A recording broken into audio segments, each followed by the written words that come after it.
Bom, gente, bom dia. Tal como eu tinha combinado com vocês, iria fazer um programa em C que de alguma maneira implementasse o mesmo que eu fiz no M-File do MATLAB. A ideia é emular, né, o comportamento de um leitor, ou, de acordo com o que foi solicitado na lista número 2 e que foi solicitado por vocês também, para emular o comportamento do funcionamento de uma instrução, baseado nas três fases, né, que são fetch, decode e execute. A ideia é que o programa em C faça a mesma coisa que fez o programa feito em script do MATLAB, né, o MFile. E para isso, então, eu vou mostrar aqui uma ideia, né, que surgiu, mas na verdade tem que ser um pouco mais cautelosos do que no MATLAB, já que o MATLAB, como eu falei, é uma linguagem de B mais alto nível.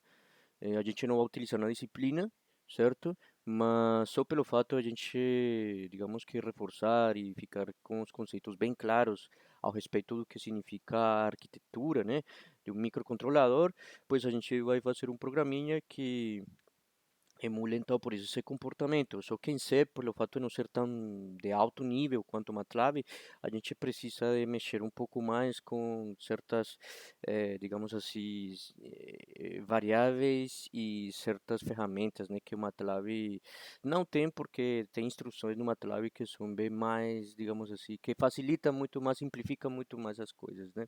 Então, para isso, só para relembrar, né, no C++ ou C, tanto faz, né, lembrando que o C++ e o C são linguagens que possuem sintaxes bem similares, mas a abordagem, né, digamos assim, o foco, né, do C++ é bem diferente do C, né? O C é modular, permite implementar funções, etc, né? Enquanto que o C++ ele é uma linguagem orientada a objetos, né? Então, de certa maneira, há uma diferença, né? O conceito de orientação a objetos, né, do C++ traz uma maneira de programar um pouco melhor que a do C. Entretanto, a linguagem C nesse curso vai ser utilizada, né, porque para programar linguagens de alto nível, né, para programar linguagens de alto nível, você precisa, no mínimo, ter conhecido a linguagem C, né? Que poderíamos dizer que é uma das primeiras linguagens de alto nível que se tornou, né, amplamente difundida em várias áreas da engenharia, né? E para nós que trabalhamos com micros e entre outras coisas por aí, a linguagem C com certeza é um pontapé inicial muito bom, né? No que se refere à programação de sistemas, sejam embarcados ou não e, e outros sistemas que já são de propósito específico, mas que também podem ser manipulados com linguagem C, tipo CLPs, entre outras coisas, né?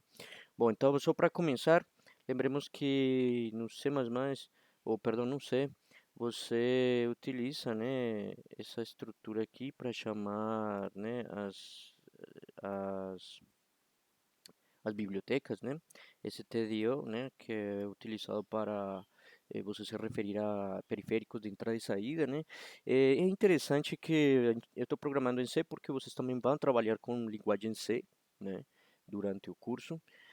Agora é bom fazer isso aqui. De certa maneira, eu fiz questão de fazer esse programa em C também. Por quê? Porque vocês vão, de alguma maneira, lembrar coisinhas que vocês vão precisar para trabalhar em C na hora que a gente programar um micro em C, né? E algumas questões de sintaxe, lembrar um pouco de ponteiros, lembrar um pouco de strings, né, essas coisas, né? Bom, vamos lá. E a outra questão é que aqui eu estou usando um compilador. Isso aqui é um editor de texto Notepad++. Eu sugiro, recomendo muito para vocês. Com ele vocês podem programar qualquer linguagem. Aqui está a linguagem, você escolhe as linguagens por ordem alfabética. Você pode programar desde A até, pô, aqui tem até Fortran, você tem Basic, não, perdão, você tem esses aqui, Blitz Basic, mas você tem muitas linguagens aqui, tem C, C Sharp, C++, tem até linguagens para quem trabalha com web design, né, tipo páginas web, nessas coisas. Aqui tem HTML, Pascal, Perl, PHP também, tem Python também, né? Então, assim, tem Visual Basic, tem VHDL, Verilog para quem trabalha com desenvolvimento de descrição de hardware, né? Usando FPGA, VHDL, PLDs, né? É muito bom. E com certeza aqui também tem para quem trabalha com Linux, né? Então, na verdade, o que foi que eu fiz? Eu estou usando aqui um programa chamado CYGWin, né? Acho que esse é o nome correto. Vamos ver se é isso mesmo. É CYGWin 64. Terminal. Na verdade, o que que é isso? É um conjunto de compiladores e não, na verdade é um ambiente de Linux que funciona no Windows. Vocês podem instalar, é gratuito também, né? Podem procurar aí no Google que vocês vão achar, né? Com esse mesmo nome, né? Eu vou colocar aqui só a maneira de comentário, é, o nome digamos que do terminal, né? G,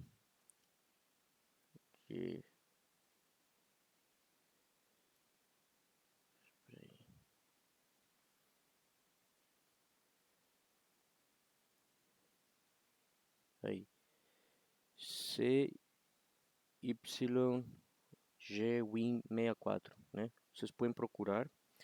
E é com esse que a gente vai, na verdade, trabalhar. Já mostrei aí, vocês vão ver no vídeo depois, né? Então, espero que baixem e baixem esse aqui. É muito interessante esse editor. Dá para fazer muitas coisas, dá para configurar, né, compiladores específicos. Eu aqui configurei, por exemplo, o compilador do C, o GCC, que é uma coleção de compiladores do GNU, do Linux.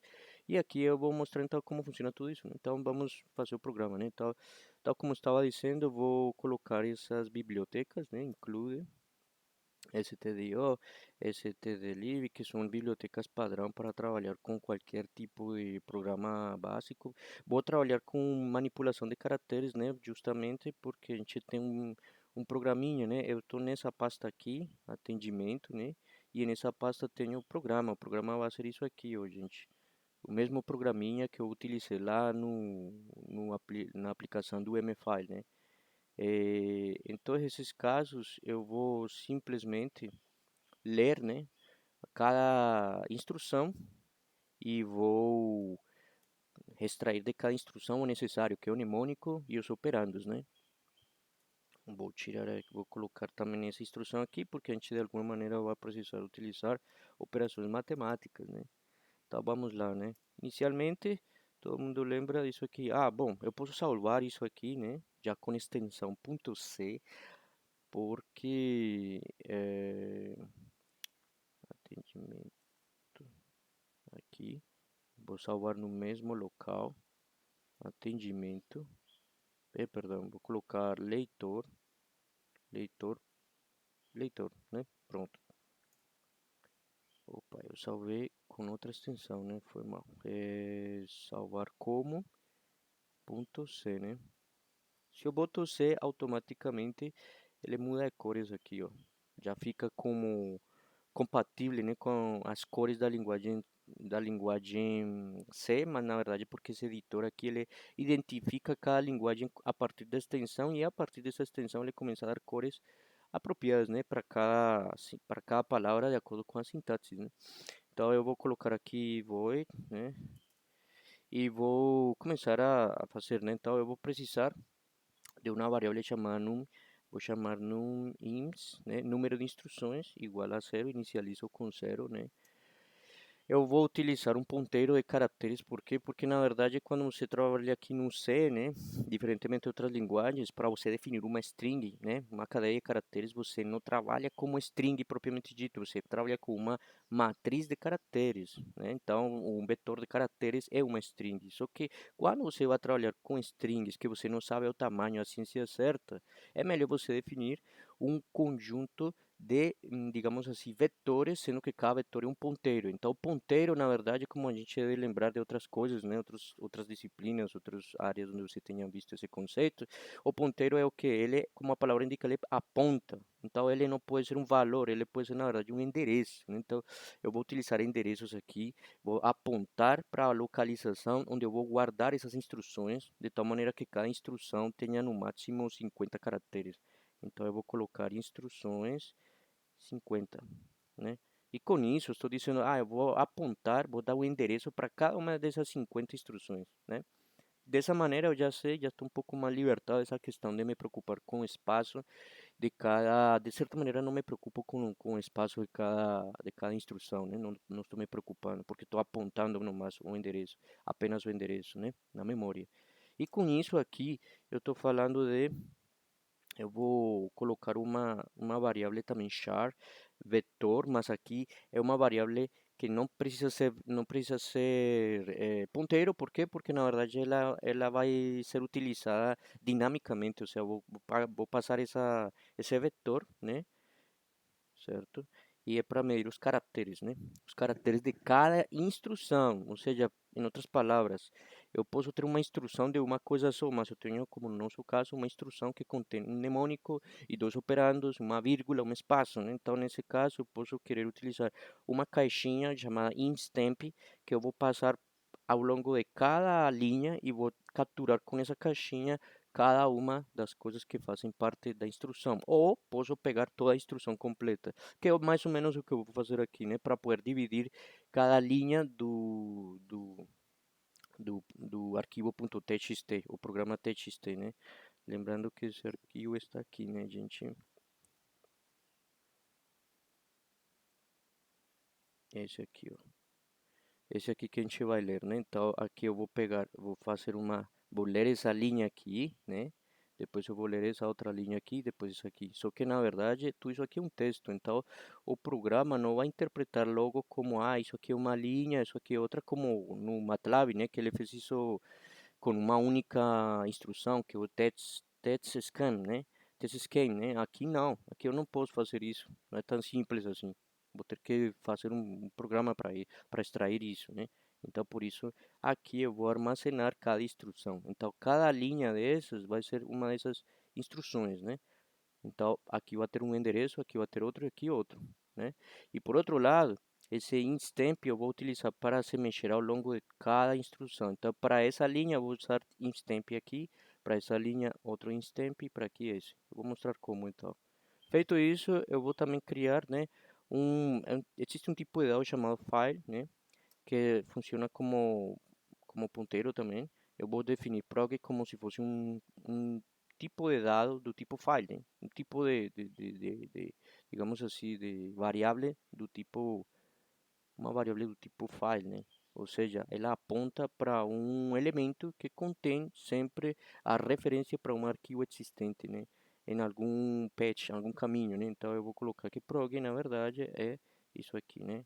fopen é uma instrução para abrir um arquivo, só precisa do nome, né? Que no meu caso é programa.txt, e outro parâmetro também string, que é o R para ler, W para escrever. E com isso aí, eu já venho aqui e posso perguntar isso aqui que é praxe, né? Porque se meu arquivo não abrir, então eu prefiro que meu programa saia, né? Sem gerar nenhum erro. Apenas uma exceção, né? Como acontece em outras linguagens de programação, que você regula as exceções, né? Como Java, por exemplo, né? Mas aqui no é Java, então aqui a gente vai simplesmente retornar uma constante já própria do, do C, que é esse aqui, it's failure, para dizer, aconteceu um erro, então saia. Mas como aqui, isso aqui é uma constante, que é um número inteiro, então ele vai dar erro, porque eu aqui botei void, então eu vou ter que colocar int, né? Senão vai dar erro, né? Mas vocês podem testar essas coisas que eu estou falando, né? Só para conferir que é fato. Agora eu vou fazer a leitura, né? Enquanto, né? Aqui eu vou utilizar uma função, eu vou explicar aqui rapidamente, tem uma função chamada fgets, né? Essa função fgets, né? Ela precisa de três parâmetros. Uma variável onde eu vou salvar cada coisa que eu vou ler, e essa justamente é instamp, né? Eu vou precisar o tamanho de instamp. Quanto é o tamanho de instamp? 50. Então eu posso colocar 50 e aqui depois eu tenho que colocar de onde que eu vou ler as string, as cadeias de caracteres, pois do prog, né, que é o arquivo. Agora tem um detalhe, aqui eu posso colocar 50, tem várias maneiras de configurar esse tamanho, né? Então tem gente que coloca isso aqui, ó, size of, tamanho de quem? Pois de instamp. Caso se você modificar aqui para 60, isso aqui não precisa modificar, ele já automaticamente vai dizer que é 60. Então eu vou deixar assim, que é bem mais fácil. E aqui instemp, pues, é a variável que vai armazenar cada string. Como sei que é string no caractere? Ó, essa função aqui, existem vários, né? Tem get, esse também. Só que, na verdade, aqui getS é para ter informação diretamente de um arquivo, né? Perdão, da tela, né? É como se fosse o equivalente a scanf, mas, tipo assim, adquire uma informação com formatação, mas quando você bota F no começo, está falando de file, né? Então, pegue file get string, né? Tipo, pegue uma string, uma cadeia de caracteres de um arquivo, pronto. Feito isso, eu vou pegar essa instrução e vou colocar dentro do while. Por quê? Porque ela me devolve uma string, né? Então, até essa string ser, ou melhor, enquanto essa string seja diferente de vazia, de não ter nenhum tipo de informação, eu vou colocar aqui o que? Ah, peguei instruções, né? O componente i, então eu vou colocar aqui i também, né? I igual a zero, né? E faça ele igual ao que eu tenho em instemp, não é não? Só que instemp é o que? É uma cadeia de caracteres, não é não? Que pode ter no máximo 50, detalhe. Enquanto que instruções é um endereço. Então, uma cadeia de caracteres é compatível com um endereço? Não, não são as mesmas coisas, né? Então, eu tenho que transformar esse instemp em ponteiro, né? Por quê? Porque senão, já que, ó, cada instrução, isso aqui aponta para um endereço diferente. Cada endereço vai apontar para o mesmo endereço de instemp que está por lá numa posição da memória. Então, a posição da memória de instemp é uma, mas a posição da memória de cada instrução é diferente. Eu vou estar forçando a que todas as instruções apontem para o mesmo endereço, porque instemp vai ter o mesmo. Então, isso aqui é errado. Isso vai dar erro. Geralmente dá falha de segmentação, algum problema assim. Então eu vou colocar aqui strdup, que é uma outra instrução que corresponde a esta. Eu vou colocar aqui strdup, né? É um tipo de instrução que você encontra associado a esse string.h. Se nessa biblioteca você não poderia utilizar isso, então é interessante aí fazer isso, né? E aqui eu vou colocar i++, né? Ou seja, incremento o i para a cada vez que ele vai lendo uma string, vai aumentando o i e assim eu vou também avançando nas instruções. E da mesma maneira eu vou incrementar isso aqui, que é o que me diz o número de instruções que eu li, né? Pronto. Ah, vamos ver se realmente ele fez isso. Então vamos printf. Vamos fazer só um teste, né? Printf. Eu vou colocar aqui a impressão da instrução, né? Cada instrução é uma, né? É um endereço, né? Mas se eu colocar isso aqui,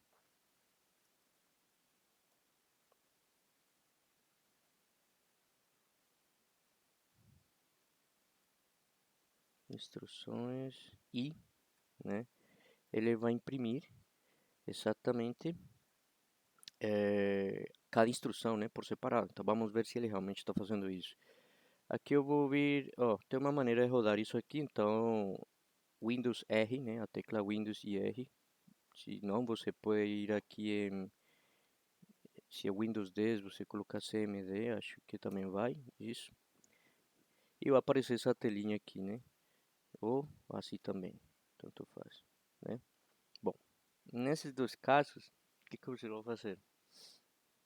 Bom, no meu caso, eu estou no desktop e CD, atendimento, e eles aí estão os dois programas, leitor e programa.txt. O que eu vou fazer? Compilar isso aí, GCC, C, né? Isso aqui que eu estou fazendo é tipo assim, dizer para o compilador que compile um arquivo chamado leitor.c, né? Pronto. Ó, ele está dizendo que tem um erro, ó, um erro porque, ah, tá. Ó, eu declarei instemp e eu botei aqui ins.conte. Então não é assim, pronto. Salvo. Volto aqui e faço a mesma coisa.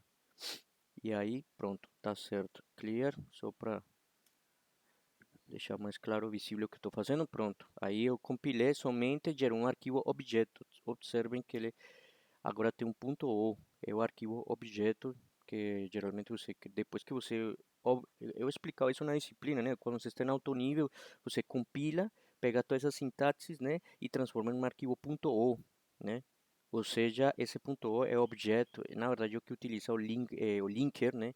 É a parte depois do compilador que vem o linker se encarrega de transformar isso em linguagem assembly para depois, posteriormente, passar para a linguagem máquina, né? Então, eu vou fazer isso aqui, gcc, ó, pegou agora aqui, vou chamar de leitor o executável, né, do programa e vou colocar aqui leitor.o, né? Com isso aí eu crio um executável. Aí aparece o leitor.exe. Porque estamos no Windows. Se fosse no Linux, ficaria leitor mesmo, sem extensão, né? No Linux é um pouco diferente, né? Mas é, em essência, a mesma linha de comando, né? Na verdade é a mesma coisa, né? Bom, o que eu faço agora? É só executar, né? Como executo isso? Então, leitor.etc. Quando eu fizer isso aqui, no meu caso aciona o antivírus porque ele acha que é um programa malicioso, sei lá. E pronto. Aqui, ó. Ele imprimiu tudo isso aqui. Bom, eu tô vendo que aqui imprimiu lixo, na verdade. Não imprimiu exatamente o que a gente esperava, né? Bora ver o que foi que aconteceu aqui, né?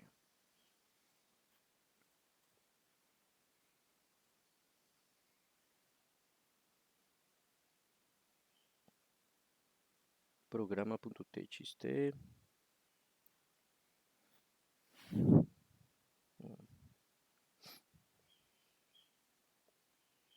Ok. É, instruções e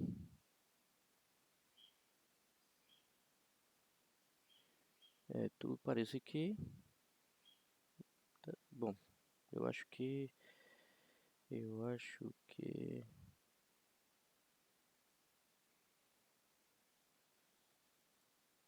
é meio estranho isso aqui, mas bom, não tô entendendo por que aconteceu. Acho que tá certo, né? Eu vou continuar. Acho que daqui para lá deve ficar diferente, né? Bom, deve ser que está faltando ainda terminar a restante, porque eu estou lendo caracteres, né? Então, provavelmente, né, tá faltando aqui definir os caracteres que realmente eu vou escolher e transformar para dígitos, né? Vou fazer essa parte primeiro. Vamos ver. Vou criar um char que é uma matriz de caracteres chamada mnemônico, né? Onde eu vou ter tantos mnemônicos como instruções, né? E vou ter 3 caracteres para cada mnemônico, já que no meu caso eu estou usando 3 caracteres para cada mnemônico, né? Então, nesse caso, eu estou usando 3, mas se vocês quisessem configurar seus mnemônicos com 4, 5, aí vocês definem isso aqui, redefinem. Um char para detectar o primeiro operando de cada instrução, então devem existir n instruções, então n operandos 1, né, por dizer assim, certo? E para cada operando vamos supor que existam no máximo 10 dígitos, né? E o mesmo para o operando 2, né? Certo? Pronto. Que mais? Bom, uma coisa que eu fiz foi detectar, né, a posição da vírgula. Lembremos que a gente está usando essa virgulinha aqui, né? Então isso como que é uma dica interessante para nós, porque a dica vai dizer de onde a onde começa o primeiro operando e de onde a onde começa o segundo, onde começa e onde termina o segundo operando, né? Então eu vou colocar um vetor que vai ter o mesmo tamanho de igual ao tamanho ao número de instruções, certo? E ele vai armazenar em cada posição desse vetor a posição da vírgula em cada instrução. Por isso tem que ter a mesma quantidade de instruções. E o mesmo comprimento que o número de instruções. E vou criar também um outro chamado lem1, que é para definir o comprimento operando 1 na instrução i.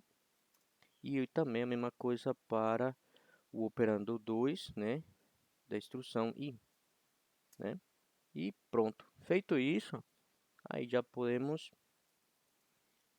fazer o seguinte, né, que é escolher os mnemônicos, né, letra por letra. Então, eu vou fazer um for, né, for, certo? Vou colocar j igual a zero. J, então, vou definir aqui também j igual a zero, né, para não ficar solto, né, porque senão ele vai dizer que j na primeira inicialização não está definido, né, então não está declarado.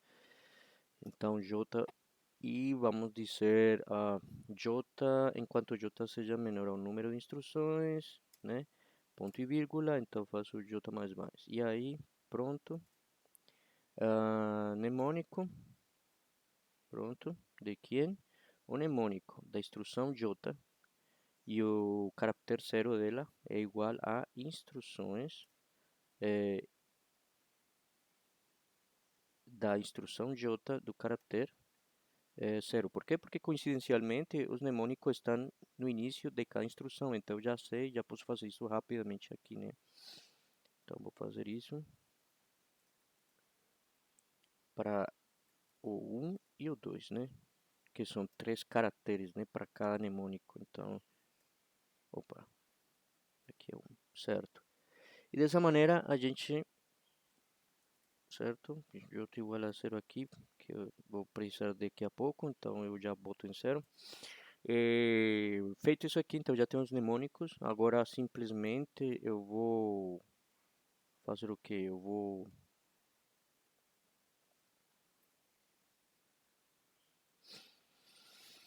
Eu vou configurar agora o vetor de vírgulas, né?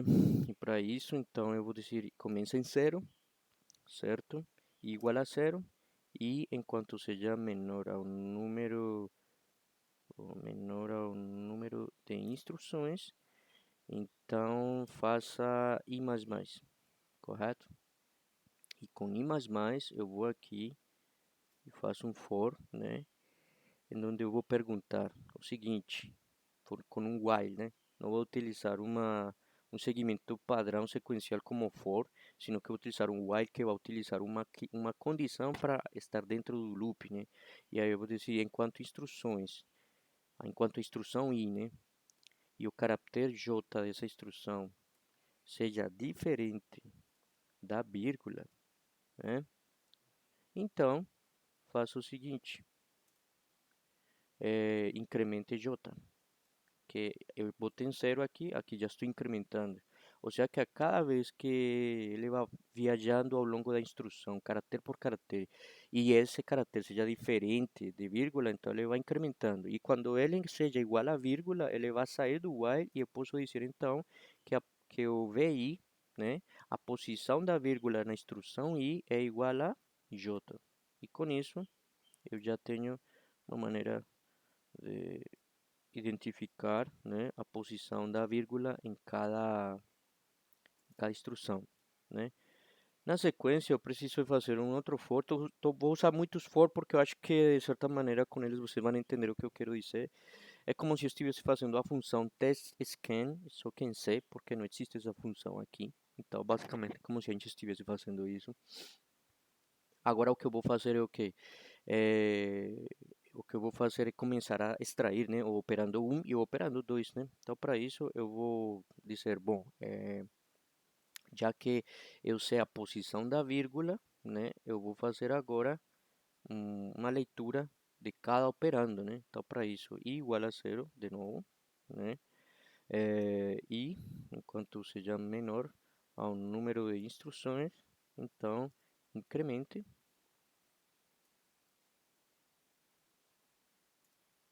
E vai fazer o que agora? Dentro dele, como eu vou percorrer a instrução, também vou percorrer cada instrução, né?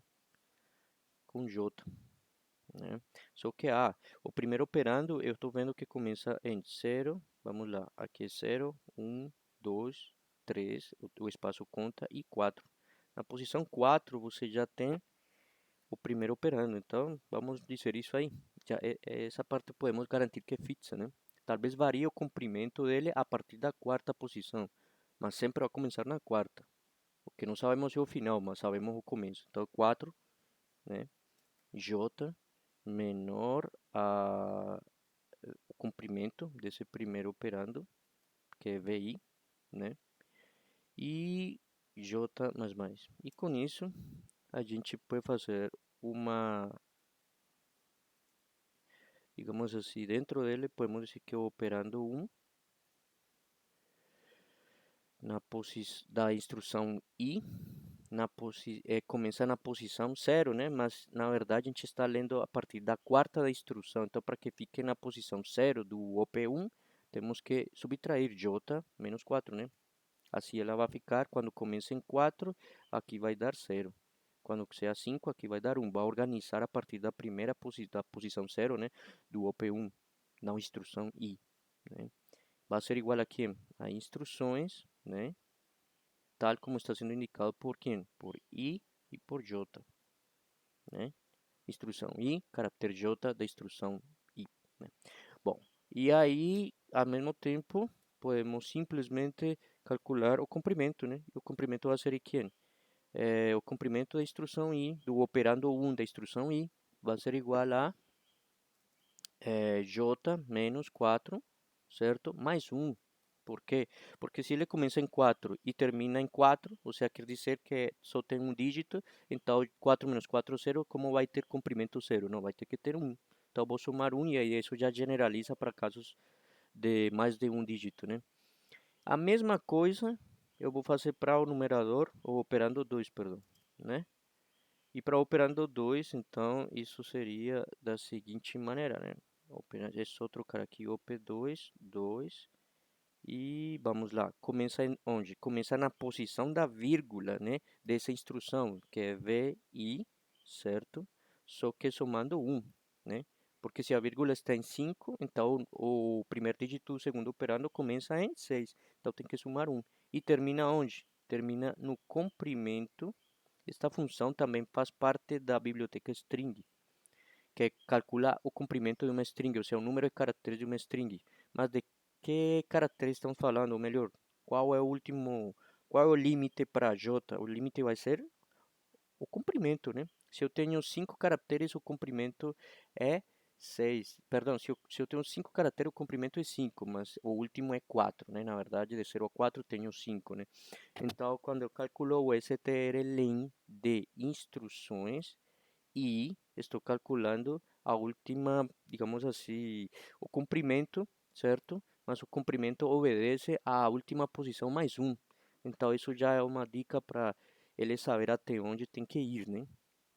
Lembrando que eu estou colocando menor e não menor igual, né? E com isso aí, eu já posso dizer que o operando 2 começa em J menos 4, não. Vai começar em J menos V I menos 1. É como pegar J e subtrair esse número aqui, vai dar isso aqui, né? Instruções igual a IJ e comprimento 2 vai ser J menos VI e menos 1 também. Diferentemente do anterior, eu somaria 1, né? Se sigo o mesmo raciocínio desse, só que se eu somar 1 vai dar o seguinte. Quando cheguei no final, quando cheguei, por exemplo, no... Imaginemos que eu estou na posição número 5 e meu último e minha vírgula estava no 4. Logo, então, ele começa em 5 e termina em 5, tem que ter 1. Então, ele tem que começar aonde? Se a vírgula estava em 4, isso aqui é 5, então vai dar, né? Isso aqui vai dar 5. VI menos 1 vai dar, nesse caso, vai dar menos 5, né? E 5 menos 5 vai dar 0, então também vai dar. Então, se eu boto mais 1 aqui, perdão. Se eu estou em 5, 5 menos 4 vai dar 1, na verdade. Se eu coloco mais 1, aí que seguramente vai dar problema, né? Porque aí vai dar J menos VI, certo? Então, eu acho que aqui eu vou deixar somente menos 1, certo? Vamos ver, né? Se der errado, a gente troca aqui, certo? Bom, depois eu vou declarar agora assim. Bom, até aqui tudo que a gente extraiu foram que mnemônicos e operandos. E a vírgula, a posição da vírgula. Mas até agora a gente não tem nada que seja numérico. Os mnemônicos podem ser literais, tipo, podem ser caracteres, mas os números como tal ainda são caracteres, são do tipo char, né? E a gente precisa que sejam inteiros, né?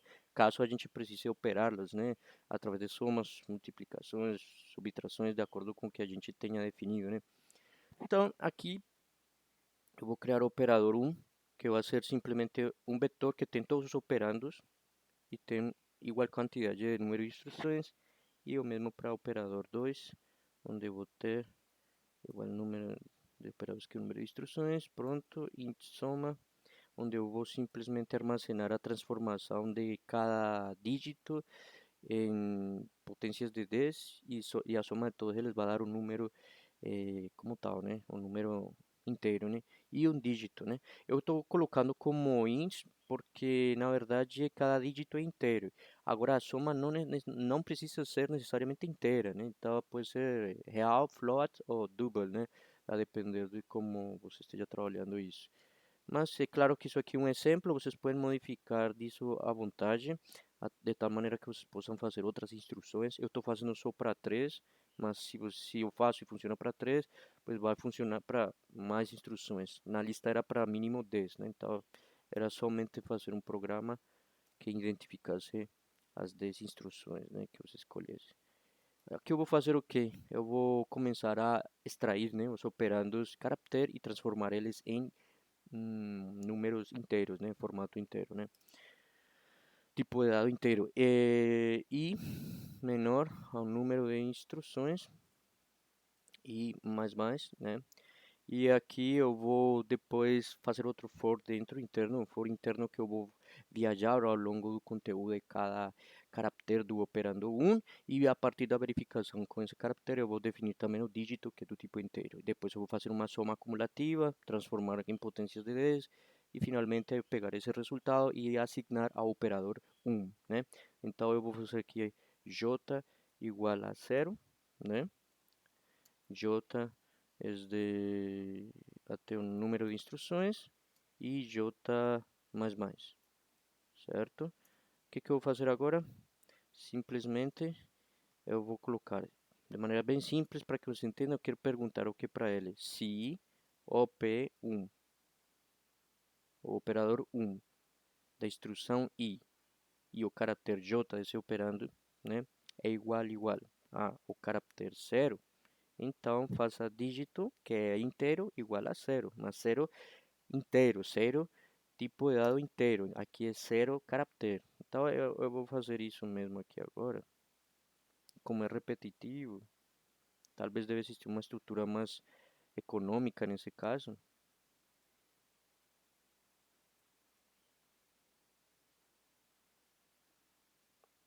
Vamos ver, 0, 1, 2, 3, 4, 5, 6, 7, 8, 9. Então sobrou. E aqui o mesmo, 1,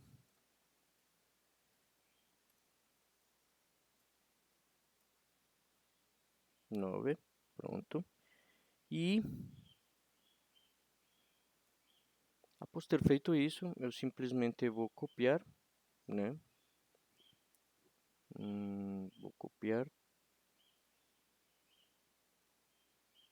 Vou copiar isso e vou colar, né? Vou colar tudo isso aqui. Aliás, eu vou me preocupar com isso aqui tudo aqui. É isso mesmo? Espera aí. Aí tá, calculemos isso mesmo e aqui mesma coisa, né? Isso. Eu vou aqui coloquei o operador, né? Isso mesmo. Eu simplesmente trouxe aqui o soma, né?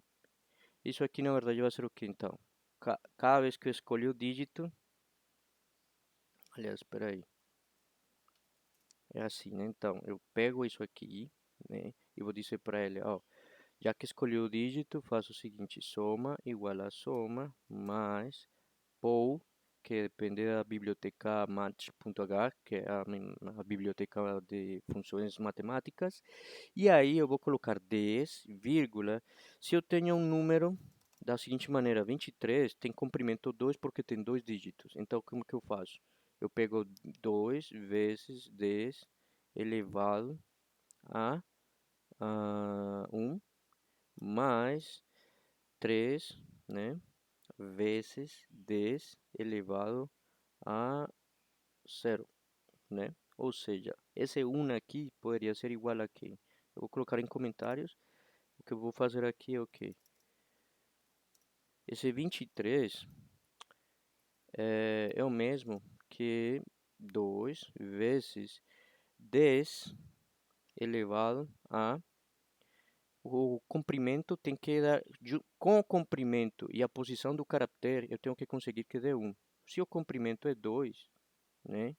E subtraio a posição, se estou em j igual a 0, vai dar 2. Então tem que ser j menos 1.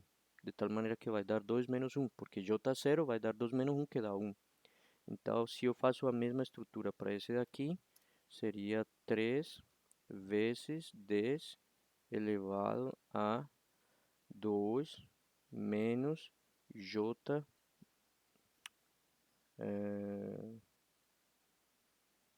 menos 1, né? Que estamos falando. Na primeira interação, isso aqui vai dar 2 vezes 10 elevado a 10 a 1. E na segunda interação vai dar 3 vezes 10, 1 menos 1 dá, bueno, nesse caso 2 menos 1 vai dar 0. Então, na verdade, essa é a estrutura, né? Então, a estrutura é o quê? O comprimento, né? Eu vou colocar aqui o comprimento. O comprimento é quem? De 1, da instrução, perdão, o comprimento do operando 1 da instrução I menos, né, J menos 1. Né? E com isso, depois eu multiplico por quem? Pelo dígito, né? Multiplico pelo dígito, que o dígito é o que eu estou extraindo lá. E assim eu convirto esse número de cadeia de caracteres em um número decimal, né? E a soma vai armazenando ele, e quando sair desse loop aí, desse for, perdão, eu posso já assignar o operador 1 da instrução I é igual a soma, e depois eu faço essa soma igual a 0 para que no próximo ciclo ela esteja pronta para executar de novo essa operação, né? Essa mesma coisa eu faço para quem? Para o operando 2. Então, é só trocar aqui.